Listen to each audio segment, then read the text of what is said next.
Hello people, you are most welcome to my channel. My name is Amito Mitra and I am your host on this channel. Feel free, if it is your first time, feel so comfortable. If you like the channel and like the content, kindly subscribe so that you don't miss every other time I post. If possible, go on and click on the bell button so that you don't miss every upload. Once again, you're most welcome. Today I'm here to address an issue that is becoming rampant every now and then. And this issue is affecting the blacks so much. And so many people that are supposed to be addressing this issue are keeping quiet about it, especially the heads of states and the responsible people that really need to talk this issue out so that we find a mutual ground to solve this whole situation. And this is none other than racial segregation, racism to be precise. We have seen a lot of racism prevailing during this lockdown, and it's getting worse every now and then. But what surprises me the most is that it is affecting the blacks more than any other race. And my question is why? Why is it affecting us, the blacks, more? Let me take you back. In April, we saw racism happening in China.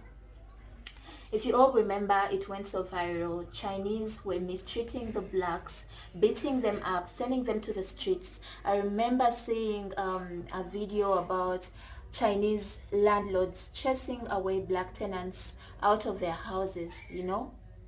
Even after that prevailing situation, you all knew what was happening during that time. All the borders were closed, all the airports were closed. So even if the blacks wanted to return back to their countries so much, that was so impossible.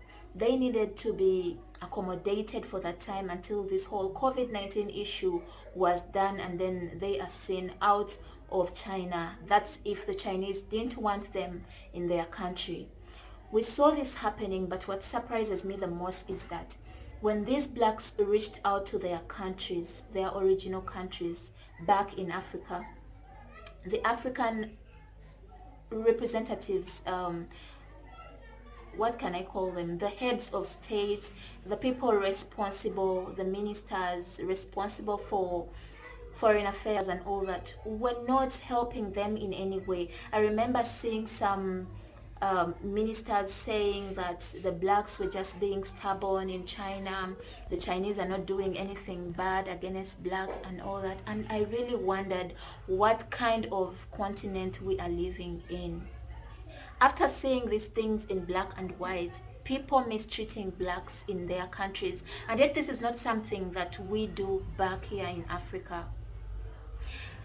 The latest is just yesterday, but one, we saw something happen, something very strange, annoying and sad happen in Minnesota. Minneapolis, yes. We saw a black guy being killed live by a policeman just because the grocery shop where he was called the police thinking this guy was writing a blank check. So when the police came, instead of picking this guy, George Floyd, to the police station and questioning him on what exactly was happening, this policeman just decided to kill him from the grocery shop, just out there. Imagine. This guy died when the whole world was seeing.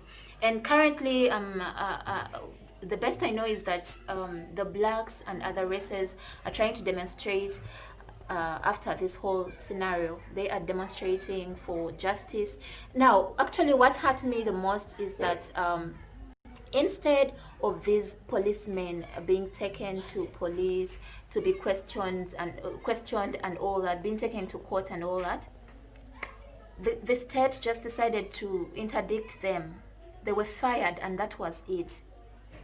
Is that really justice enough? This is what is happening to blacks all over the world. Racism, guys.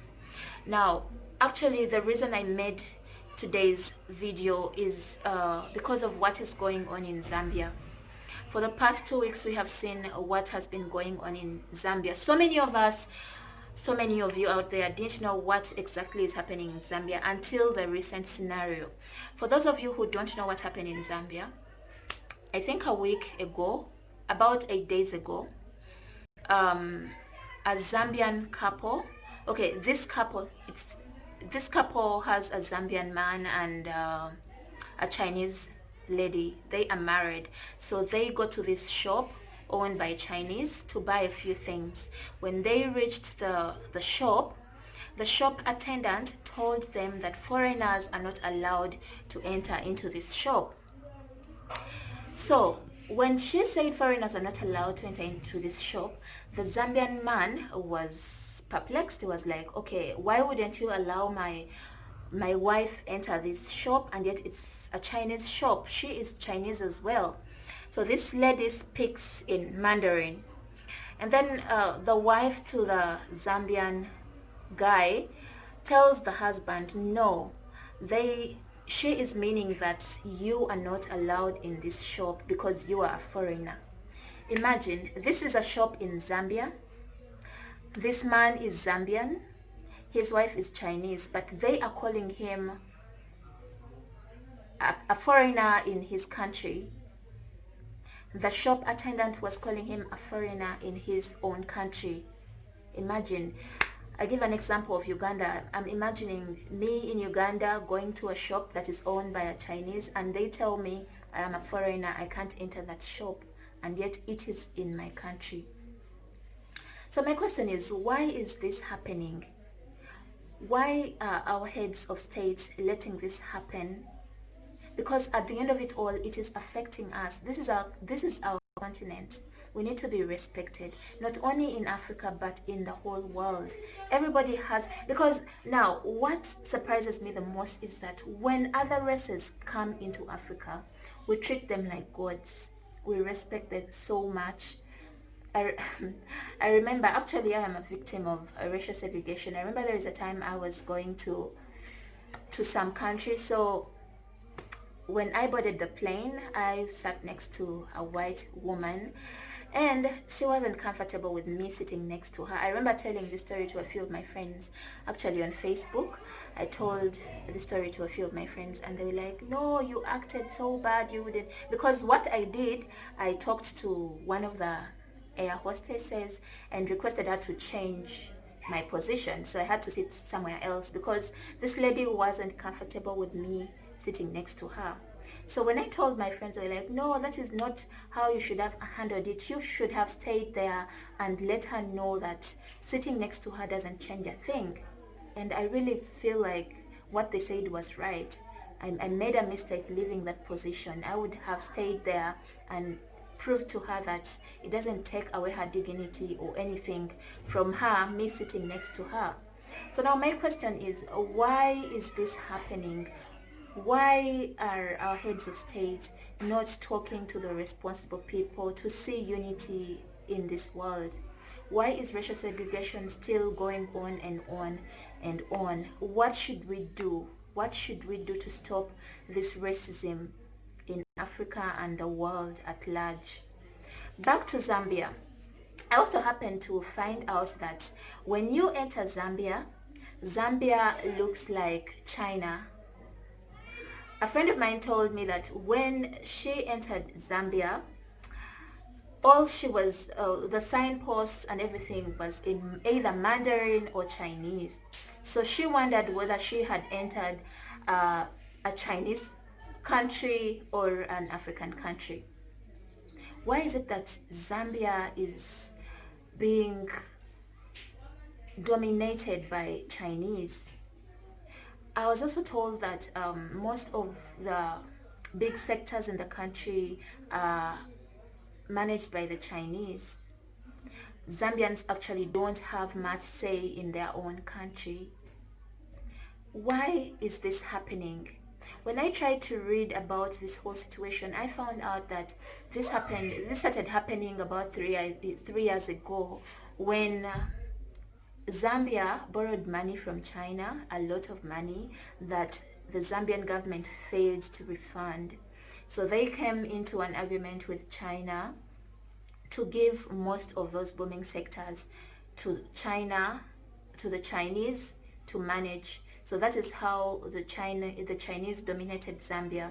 So currently, most of the sectors are managed by the Chinese. Imagine there is a police station in China, there is a newspaper in Chinese. That is what I was told. So I talked to a few of my friends to tell me what they think about the situation in Zambia right now, because now Zambia is like an eye-opener to all the African countries.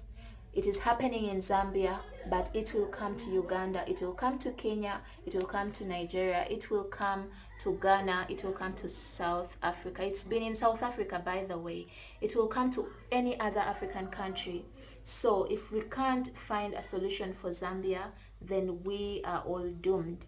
So I talked to a few of my friends and requested them to tell me what their opinion is about what is happening in Zambia.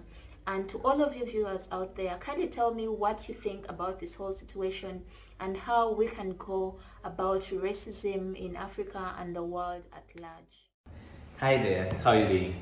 My name is Paul Owor and I'm here to talk about racism in Zambia. I've been frequent in Zambia. I go there at least 5 times every year and I've lived there for months before. The worst experience that I've had in Zambia was when we went to one Chinese restaurant. Unfortunately, I can't mention the name. With my host, and both of us are blacks. We sat there waiting for our food for over an hour. The people who came after us got food, ate and left when they're still there. Until finally, when we complained, they brought us food and apologized just for the sake, you know. But I observed something in Zambia, especially the Europeans or the whites. The whites were Zambians and the blacks, especially when it comes to business. I've been to restaurants, white-owned restaurants, and they're dominated by white people only. The same applies to black restaurants, where you find them at lunchtime. All the blacks go to a black restaurant and all the whites go to a white restaurant. It's very hard to find a black person in a white-dominated restaurant. That is until maybe a white person has invited you, because unfortunately I have some friends who are white as well, so they have invited me before for lunch, and then I go to their white-dominated restaurants. I've also had experience going to nightclubs or hangouts, and this is no different. I've been to about 3, and the white ones are dominated strictly by whites. You'll find them, you know, more or less they know each other. Everyone knows each other. And then the blacks, it's only blacks. It is only maybe some of the waiters and waitresses in those white-owned clubs and restaurants that are black, but the management is always white, and even the customers. I've also had experience doing business with those people that side. I've noticed that in white-owned companies, it's actually like a family. The husband could be the CEO, and the wife is the maybe manager, and their family, or I don't know if they call themselves family because they are from the same race, but it's no different. So literally, it's a serious issue that needs to be sorted immediately, because it's like they're in 2 different worlds. I can even see from the most of the big properties, when I inquire to find out who owns them, all the big properties are owned by white people. I'm not saying that the whites should not own, but I think there should be a balance. Thank you so much for viewing. Enjoy your time. Okay, welcome back. Welcome to this YouTube channel, Amito Mitra. My name is Bat Badru, the East African. Right now, I'm the South African. Of course, we got to talk about a few things. Today, I'm not going to go entertainment, but I'm going to go socio-economic to measure about a few. Okay, straight to the point. There is a burning question right now. Is China colonizing Zambia? Okay, and then how does it come about? Because we have seen a lot of things, a lot of changes in Zambia, as we can say right now. We've seen a lot of Chinese nationals in the country. We've seen a lot of Chinese billboards in the country. When you go to the airport, there are a lot of things changed. It's so more Chinese, you get. We've seen talks of China taking over the electricity distribution company of Zambia. There was an incident when a Chinese article was published in a local newspaper, and this left all the nationals outraged. You get a point? So everything is happening at speed. Okay, first and foremost, it's not only happening in Zambia, but it's happening in the rest of African countries, but gradually, step by step, though right now Zambia is at that level where it is on the verge of being colonized. Here's some of the reasons why we have reached this stage. First and foremost, the biggest issue is the debt or debts accumulated from Chinese government, by our local African governments. Why? We are in a situation where our countries usually are struggling and we need help from these powerful countries. So as a result, depending on how the governments agree on how to pay these loans back, the outcomes if they fail to pay, those are some of the causes why we see that Zambia might end up being colonized. First things first, you see, there is a gap between the locals, the citizens, and their African governments. The citizens are not on the same page with the government when they are entering these deals. You get? That's why everything that happens happens like a shock to everyone. You see, you end up in morning and you see, oh, there are Chinese here. There's a Chinese MP. They are supposed to be represented. There's a Chinese culture. There are Chinatowns all over. Like right now as it's happening in Zambia. But how can we, reduce on this? Sometimes China gives money in cash. Sometimes it offers to construct infrastructures like roads, airports, to mention but a few stadiums.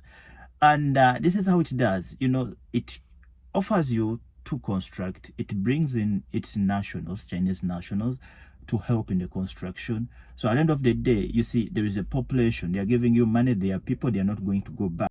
You get? Because this construction are not going to end anytime possible. But how can we, you see, try to limit the things? You get a point? First, usually when our African governments borrow these big sums of money, there is no accountability. Sometimes they are not put into use. That's why you see we can fail to pay back. Because assuming you construct, a Chinese government constructed a road, and that road is available. You see, people can pay for the road tolls can pay to use the roads. If at all you put a road toll, and then people can appreciate that, yes, we are paying for a road which is existing. But sometimes money is borrowed and then it is misused, which left everyone hanging, like you don't know what you are paying for. Right now, people in Zambia don't know where this all comes from because they don't know which deals the government entered into at some point. What are the repercussions in case they fail to pay? So this is what is happening in Africa right now. We just pray and see and then caution our governments to really put people into considerations when they are borrowing these monies from big or powerful countries, because at the end of the day, the whole of Africa will be colonized by Chinese, because trust me, they have the money to give in and we want the money they are giving. So we just have to be cautious about everything. So, thank you very much for listening to me right about now. Stay tuned, keep subscribing. Amito Mitra, that girl with a gap. So shout out to everybody. Thank you. So yes, people, after listening to these wonderful voices speak out, what do you have to say? What is your opinion about what is happening in not only Zambia, but Africa and the world at large? What do you have to talk about the racism that blacks are going through in their own countries and in the world at large? Tell us what you think and let's talk about it. Otherwise, thank you so much for watching my video. Please don't forget to subscribe. If it is your first time and you like the content, kindly subscribe so that you don't miss every other time I post. I love you guys so much and I appreciate every time you give unto my videos, every time you give unto my channel. I love you all so much. See you in my next video. Bye.